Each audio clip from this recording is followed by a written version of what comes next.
a lot of the reason this is happening to me is because I'm tall and built, muscles and cool cars and, you know, smart. People don't like me. There's people who look at me and go, he thinks he's too cool. Teach him a lesson. There's a massive amount of resentment involved in all of this. Yeah. Even from the Matrix itself, even from we talk about the Matrix and I talk about it and people, you know, of course we compare it to the movie. But at the end of the day, there are people, moving parts in all of this. There's a prosecutor, there's a judge, there's a lawyer, whatever. Someone is sitting in an office who gets a piece of paper saying, destroy Andrew Tate. And that person looks at my life and compares it to theirs and they feel resentful. And then they go, okay, let me use every power I have to try and destroy this man. Right. If my life wasn't so aspirational is a word you can use, but if it also didn't tick nearly every single box in regards to every teenage boy's dream, I think that they would be a lot less interested in trying to hurt me. Right. They're trying to hurt me because of the things I have and what I can do. So there's a massive level of resentment in all of it. And I also think the people who dislike me, a lot of it's resentful.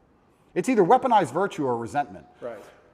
Especially weaponized virtue. Let's talk about that. Because whenever I have a hater online, it's funny, people who hate me in person are very respectful to me. It's very strange. Isn't it weird how the bottom line of humanity is always going to be physicality? When they meet me, they shut up. Sure. But Keyboard warriors are very tough. Of course. But online, it's very hard to say I'm stupid. It's very hard to say I'm not successful. It's very hard to say I'm fat. It's very hard to say I'm ugly. It's very hard to say I'm not charming or I'm not charismatic. It's very difficult to attack me with anything other than the fact I'm a bad person. He's all these things. He's perfect in nearly every metric, but he's a bad person. Yeah. Right? So how do you do that? Well, you take a virtue and you weaponize it. Misogyny, homophobic, whatever it is. They pretend they care about the subject when they don't. And they put it into a bullet and they shoot it at you. And it's weaponized virtue. It's not genuine virtue. These people who are saying I'm a misogynist don't care about women or care about combating misogyny. They just want to try and hurt me with it. Yeah. That's the first thing. Or the second thing is genuine resentment. Yeah, I remind them of the guy who picked on them in school. Yeah. Or the guy who fucked their girl, took their girl off them. And they don't like me for it. But that's not my problem. That's their issue. Are you defensive? Is there? I really want when I talk. Are you open to these people? No. And when I talk to you, I They want you to be open to them. This is what I think it is. It's like you are the man. It's like you are the daddy. It's just like, why are you being so mean to me? Why are you fucking yelling at me? I want you. I need you, brother. Like, show up in a good fucking way. Where are you? Like, that's what's going on for them emotionally. Perhaps. Yeah. And so do you have a responsibility in that place to transcend the place you are in to really fully realize your leadership? You know what I'm saying? That's a very good question. And when I'm talking to you, I want to be as honest and vulnerable as I've ever been. I'm trying to be as vulnerable as I can be. You're doing great. But also, so let's talk about these people who resent me the most, or these people who disagree with my message. What's the it most. like for you to be vulnerable? What's that word even mean to you? How do you relate to that word of vulnerability? That's a really good question. I don't know. I don't know how I relate to the word vulnerability. Well, you are vulnerable. You can't put yourself out in the world like this to be seen. That is a vulnerable act. Getting into the ring with another fighter where he might kick your ass, that's vulnerable. That's intense vulnerability. I think emotional vulnerability, nearly at every form, at every level, is basically a form of manipulation.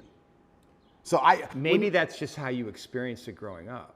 Perhaps. Was your mother emotionally manipulative? No, but if a girl cried in front of me, I believe she'd be trying to get an out. I don't think it's just because she feels bad. I think it's because she's trying to get a reaction from me. And I think when men cry to their wives or whatever, a lot of it is trying to inspire sympathy from her. I think a lot of emotional vulnerability to a degree I would argue that is all manipulation. Like then that would indicate that in some way that you are manipulating.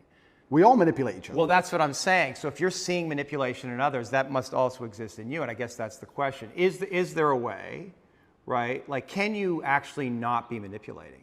And manipulating is a strong word. It has a negative connotation, but like in some sense, trying to control. Because one of the things that I find in this conversation, right? It's like, I mean, I actually think you're going along with my line of questioning really well.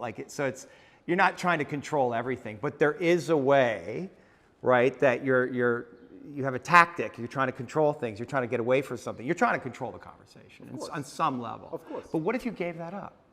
Well, okay.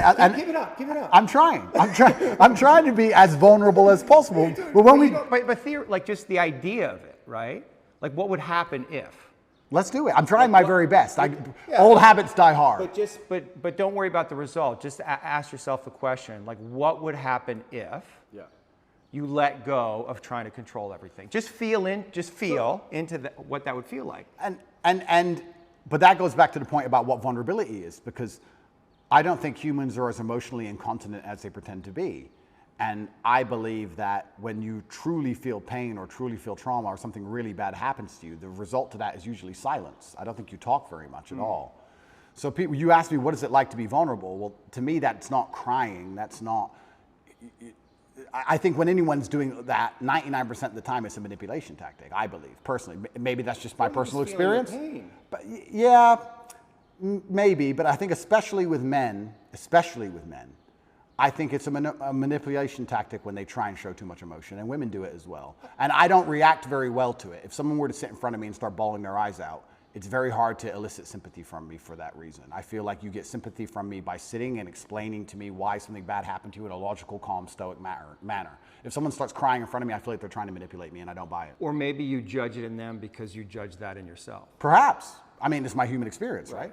And it's my bias. Right. But I'm trying to think of the very few scenarios in which I would ever cry. And I'm thinking, would it genuinely be because I feel so much pain, or if I think it could benefit me or help me? Would I be trying to manipulate somebody? Now, that's not something I'd ever do because it's not my personality and mental frame. But crying is just a physiological reaction to express pain and grief that allows us to release this and to come back to homeostasis. It's manipulation. It's just, well, it can be. It's don't attack me but anymore. It's also a physiological response. Oh, completely. But it's don't attack me anymore. It's I'm the victim, don't attack me anymore. Can be. Yes, I cheated on you. It's a shield. And so when we talk about what does vulnerable mean, I feel like I'm being vulnerable now when I'm explaining things extremely logically. You are. That's as vulnerable as I can be. I cannot be the kind of person who's going to cry. But once again, this is my mental model. I haven't instilled. But is that what it means? Vulnerability, cry?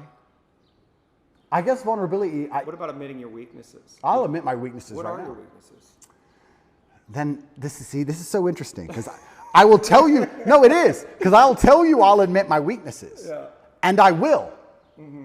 But now I have to try and identify some because in my mental framework, I don't have weaknesses. Right. So now it's like, okay, I am prepared to admit where I'm weak.